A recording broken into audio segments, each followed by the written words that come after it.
I think there are a few things, and David actually, you retweeted David Lammy's letter referencing the article about me in the Daily Mail. I was on holiday. I was on holiday with my family, and this kind of totally unprovoked double-page spread appeared in the Daily Mail saying, "Can't Hirsch muster a smidgen of gratitude for all this country has done for her?"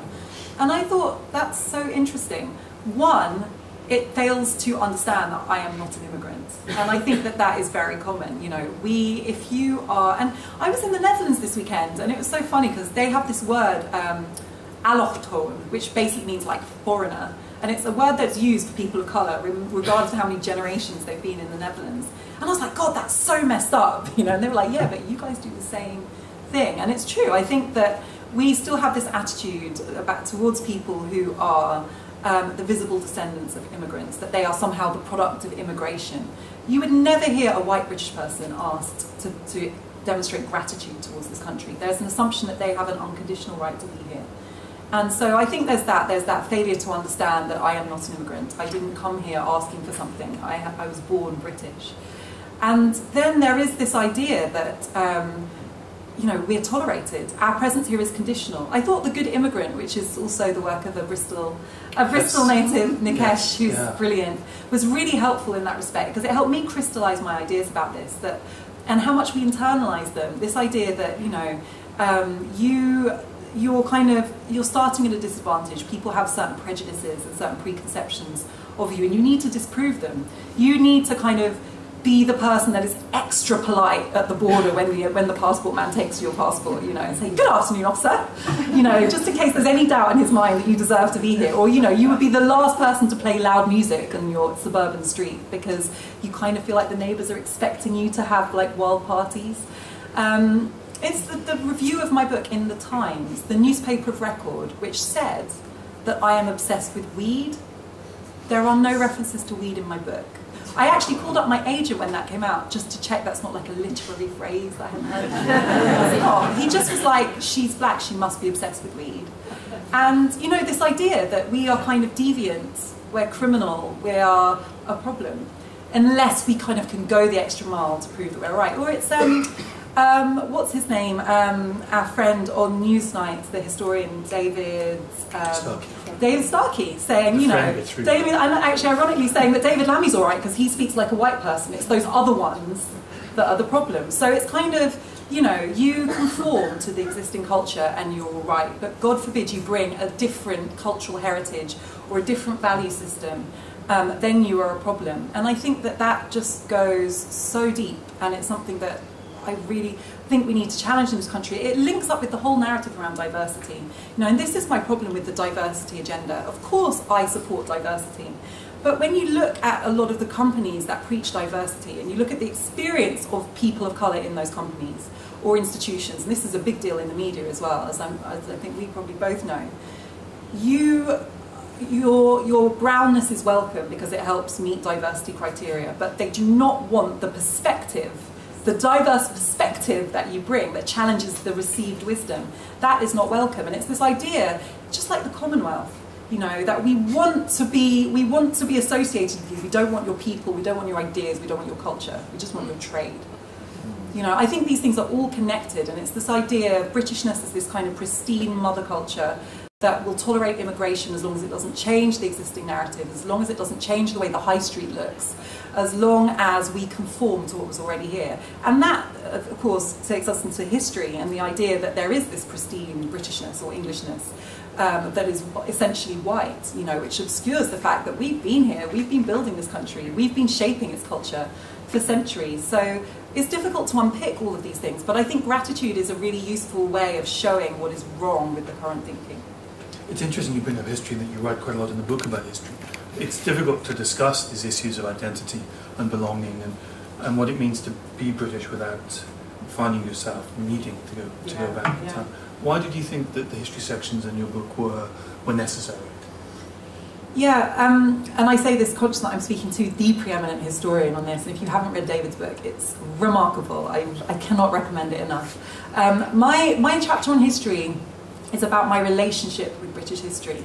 And basically, I grew up, because I grew up in this very white area, I grew up with the idea that I was living in England, and my African heritage was kind of over there. It was like the polar opposite of the experience I was having. You know, I grew up in Wimbledon, it's strawberries and cream, lawn tennis, orderly queues. Is very English, and Englishness, I think many of us perceive as a very white identity. And I found out while I was researching my book, I did not know any of this before I started researching my book, that on one side of my road, Robert Baden-Powell wrote Scouting for Boys, which was the book that launched the Scouting movement, which has 500 million members worldwide. And that his inspiration for Scouting came from the war in which he displaced my particular family from their home in the Ashanti Empire.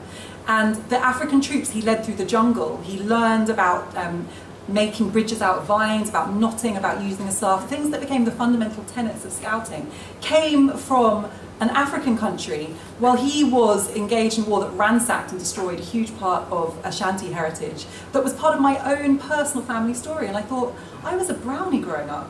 I play by the place where he wrote Scouting, and I knew none of this. It relates to me personally, but I knew none of this.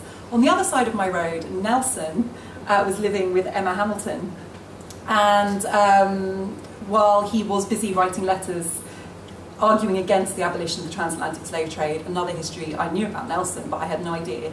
And you know, I think we think of the Navy as this wonderful thing that was defeating Napoleon, and it had nothing to do with slavery. You know, it's like reading Jane Austen and kind of reading about the West India merchants, you know, these lovely people who just traded sugar innocently. You know, it's all kind of sanitized. So when I really started looking at what Nelson was doing while he lived in my area, I realized how relevant that also was to the things I was writing about. And then also, right by my house is William Wilberforce's house. So he and Nelson were almost kind of warring with each other at the same time. But at the same time, William Wilberforce, we know, there are streets named after him in my area, there are schools named after him. It's such a proud part of the oral history of the area. So of all of those three parts of history I've just named, only one of them is visible, and that is Wilberforce, because that's the thing that we're proud of and we're willing to own up to and claim. We abolished slavery. So I thought, if that is what is literally under my feet in the place that I've lived my whole life, imagine what else is here that's hidden, that's right before our eyes, like hidden in plain sight. And that really, for me, was a very personal experience of understanding how much of this history has been erased or obscured or sanitized to stop us engaging with the really difficult parts of it. So I wanted to show people that this is real, it's everywhere, and this is just one random example I chose because it's where I lived, and look what I found. Why do you think there is that erasure? Because it seems to me that how we address it is we have Black History Month. We have a Black history which is here, and I mean, there's a lot of good things. Yes. But that, what that doesn't do is show that there are stories relating to Africans in Africa in other parts of so-called mainstream history. Yes. Is there a risk that we just create this safe space for Black history rather than sort of fight and take on the barricades and say it belongs in all parts of history? Your book is a book about British history. It's not like a Black history book. It is a book about British history, and I think I always feel uncomfortable attacking Black History Month because I think I want the same things that Black History Month wants, and it kind of was created in a specific context where there was no recognition for Black history. So I really respect that, but I think that we need to evolve now, and I think it was good for getting Black history on the agenda as a thing, i.e. there are Black people in history who did stuff, so that's where we were, that was a point that needed to be made. But now I think there is this tendency to see it as a kind of niche subject. 1 month of the year we think about it before reverting to 11 months of white history as usual. And this is British history, it is mainstream, it is part of the story. You cannot understand our history or our current reality if you don't understand these parts of the narrative. And they have been erased, so I would like to see them reintroduced into the mainstream rather than kind of like ghettoized into 1 month. And I think that is the next step. I think Black History Month, it makes it far too easy for people to just talk about Martin Luther King and Malcolm X. And it's so interesting how we like talking about Americans in Black History Month as well. We really do. It's easier, it's safer, there's a safe space. And it's again this kind of comfort blanket of how can we be seen to be diversified without doing the really hard work of challenging what has gone wrong in our country.